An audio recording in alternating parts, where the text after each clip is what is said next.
Shri M V Jayarajan, ഈ രാഷ്ട്രീയ പാർട്ടികളുടെ യോഗത്തിൽ എല്ലാവരും എണ്ണി എണ്ണി പറഞ്ഞാണ് അതിലെ രാഷ്ട്രീയ ലോജിക്കും അല്ലെങ്കിൽ രാഷ്ട്രീയം മാറ്റി നിർത്തിയാൽ തന്നെ മാറ്റി നിർത്തേണ്ടതല്ല രാഷ്ട്രീയം എങ്കിൽ കൂടിയും അതിന്റെ പ്രാക്ടിക്കൽ പ്രശ്നം എല്ലാവരും പറഞ്ഞാണ് BJP ഒഴികെ.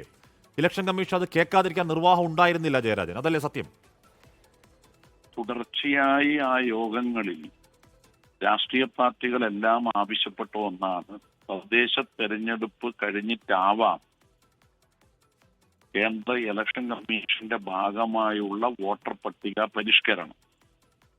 ഒരു ഘട്ടത്തിൽ BJP എതിർത്തെങ്കിലും പ്രായോഗിക പ്രശ്നങ്ങൾ ചൂണ്ടിക്കാട്ടി VLOമാർ, ബൂത്ത് ലെവൽ ഓഫീസർമാരുടെ മേലുള്ള സമ്മർദ്ദവും ആത്മഹത്യയും ഉഴഞ്ഞു വീഴലും ഉൾപ്പെടെയുള്ള ദുരിതങ്ങൾ കൂടി കണക്കിലെടുത്ത് BJP അടക്കം അതിനോട് പിന്തുണച്ചു.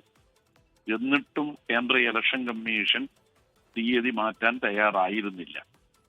അടിസ്ഥാനപരമായി ഞങ്ങൾക്കെല്ലാം SIRനോട് വിയോജിപ്പുണ്ട്. കാരണം വളഞ്ഞ വഴിയിലൂടെ പൗരത്വ രജിസ്റ്റർ തയ്യാറാക്കാനുള്ള ബീഹാർ മോഡൽ നീക്കം യോജിക്കാനാവില്ല. എന്നാൽ പോലും ഇലക്ഷൻ കമ്മീഷൻ ഒരു പ്രായോഗിക സമീപനം സ്വീകരിക്കാത്തതിനുള്ള അമർഷം രൂക്ഷമായിരുന്നു. ഏതായാലും വൈകിയെങ്കിലും തീയതിയിൽ മാറ്റം വരുത്താനും നീട്ടിവെക്കാനുമുള്ള തീരുമാനം സ്വാഗതാർഹമായിട്ടുള്ള ഒരു കാര്യമാണ്. അല്ല ശ്രീ എം വി ജയരാജൻ, ഇപ്പൊ നിങ്ങളൊക്കെ ആ യോഗത്തിൽ ചൂണ്ടിക്കാട്ടിയതാണ് 85% പൂർത്തിയായിട്ടുള്ളൂ, ബാക്കി 15% വരാനുണ്ട്. 15% എന്ന് പറഞ്ഞാൽ വലിയ സംഖ്യയാണ്. അപ്പോൾ ഒരുപക്ഷെ ഈ 5 ദിവസം കൊണ്ടെല്ലാം പൂട്ടിക്കെട്ടാനാണെങ്കിലുള്ള ഓപ്ഷൻ എന്ന് പറഞ്ഞാൽ ബാക്കിയുള്ള ആൾക്കാരില്ല, അവർക്ക് വോട്ടില്ല എന്ന നിലക്കാണ്. കേരളത്തിൽ നടക്കില്ലല്ലോ. അപ്പൊ ഇപ്പൊ ഇത് വേറെ മറ്റു വഴികളില്ല നീട്ടാതെ, അതാണ് അതിന്റെ വസ്തുത, അല്ലേ ശ്രീ എം വി ജയരാജൻ? അതെ, അതുതന്നെയാണ് 9 ലക്ഷം വോട്ടർമാർക്ക് എന്യൂമറേഷൻ ഫോറം വിതരണം ചെയ്യാൻ കഴിഞ്ഞില്ല.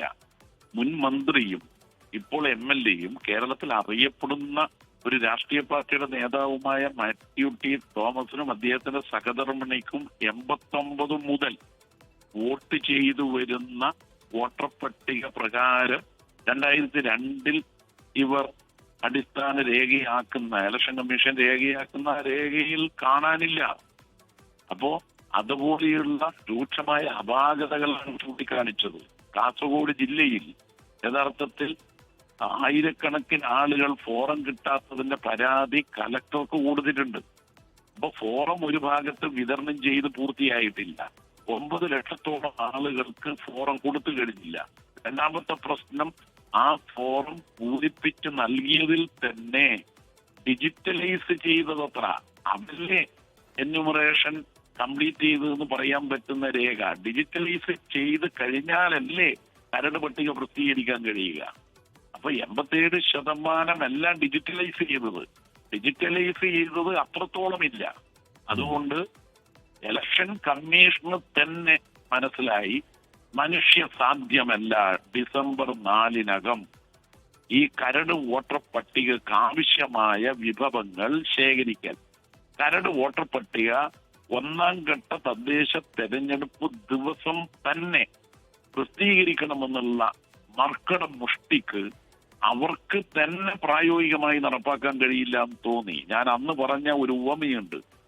CEO, നിങ്ങൾ ജനിച്ച കുഞ്ഞിനെ കഴുത്ത് ഞെരിച്ച് ജനിച്ച ഉടൻ കൊല്ലല്ല, കുറച്ച് ദിവസമെങ്കിലും താമസിക്കാൻ, ജീവിക്കാൻ അവസരം കൊടുത്തു.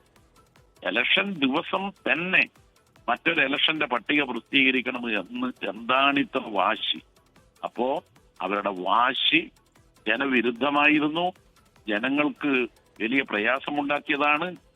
ഇനി ഇലക്ഷൻ കമ്മീഷൻ വ്യക്തമാക്കേണ്ടത് BLOമാർ ആത്മഹത്യ ചെയ്യേണ്ടി വന്നതിനും BLOമാർ കുഴഞ്ഞു വീണ് രോഗം വരാൻ ഇടവന്നതുമായ എല്ലാ പ്രശ്നങ്ങൾക്കും ഉത്തരവാദി ഇലക്ഷൻ കമ്മീഷനാണ്, മറ്റാരുമല്ല.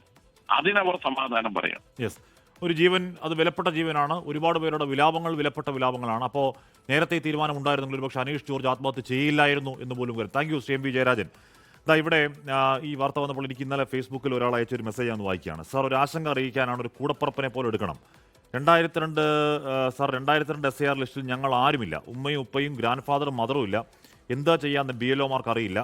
സാറൊന്ന് ഇത് വാർത്ത ചെയ്തിട്ടെങ്കിലും കമ്മീഷൻ മുന്നിൽ എത്തിച്ച് ഒരു പരിഹാരം കിട്ടിയാൽ ഞങ്ങൾ ബേജാറിന്ന് രക്ഷപ്പെടും, പ്ലീസ് പ്ലീസ് എന്ന് പറഞ്ഞ ജമീർ എന്നൊരാൾ അയച്ച ഒരു മെസ്സേജാണ്. അത് ഇപ്പോഴാണ് ഞാൻ കണ്ടത്. അതെന്തായാലും അന്വേഷിക്കാം. അങ്ങനെ വന്നാൽ എന്താണ് അതിൻ്റെ ഓപ്ഷൻ എന്ന കാര്യം ഉറപ്പായും ജമീറെ ചോദിക്കാം. ലോകത്തെവിടെയായാലും ഏത് സമയത്തും 24 വാർത്തകളും ഓഗ്മെന്റഡ് റിയാലിറ്റി പാക്കേജുകളും എക്സ്പ്ലെയിനറുകളും വിശദമായി കാണാൻ ഞങ്ങളുടെ യൂട്യൂബ് ചാനൽ നിങ്ങൾക്ക് സബ്സ്ക്രൈബ് ചെയ്യാം.